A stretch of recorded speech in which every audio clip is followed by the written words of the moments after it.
Hi everyone, Alex here. Hope you're all having a great day. It's Friday here when I'm recording this. I'm just between appointments and I wanted to do a little bit of a vlog about myths associated with emotions. So, if you've been following along with my vlogs recently, I've done a lot of talking about unpleasant emotions and the relationship that we have with them, right? So, what we understand about them, how we can maybe notice when they're trying to help us. So, this leads into thinking about what are some of the maybe false ideas we're carrying around about emotions, in particularly about unpleasant emotions or strong emotions. Okay, so what are the myths that maybe we don't even realize they're myths, right? The beliefs that maybe we've had for a long time. So, the number one myth that I find with people that I work with is the belief that emotions are able to cause us physical harm, that they're dangerous and destructive in some way. Okay. So a lot of people would say, yeah, like my emotions could, cause me a lot of problems. They could physically harm me or they could cause me to do something that might be really physically harming. So I want to sort of break this down a little bit and examine this. When we think about emotions, so what is an emotion? Okay, so an emotion doesn't have like a physical body, right? I can't go like, here's fear, right? Or like, here's hurt. It doesn't have a body to it. So emotions are a felt sense, right? We feel them in our body and they create lots of different physical sensations within us. And there's thoughts that are often triggered by that or vice versa.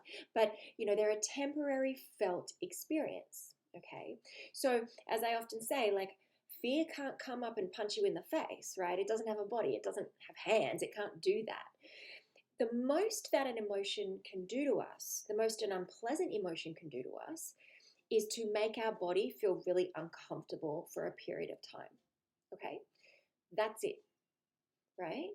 Now, people always say to me at this point, when I say this stuff, they say, yeah, Alex, but if I felt bad enough, I might go and do something to hurt myself.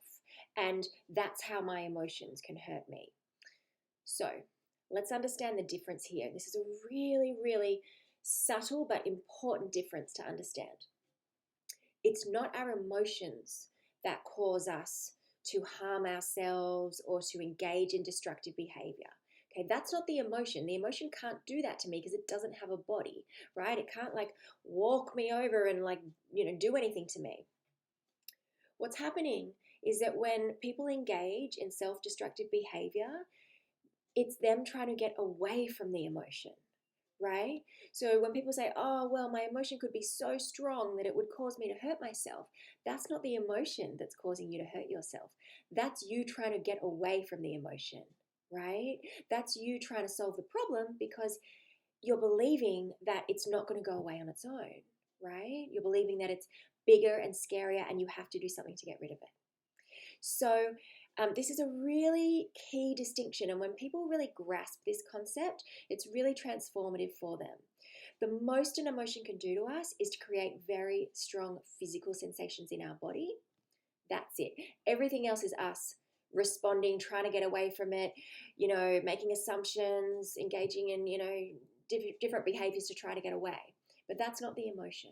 Okay, so we want to make this distinction. And if we can understand that difference, then we can start to change that relationship with distress so that we don't have to avoid it so much because it's the avoidance that causes the problems, not the emotions. They are uncomfortable, yes, but they are temporary and eventually they pass and then they might come back.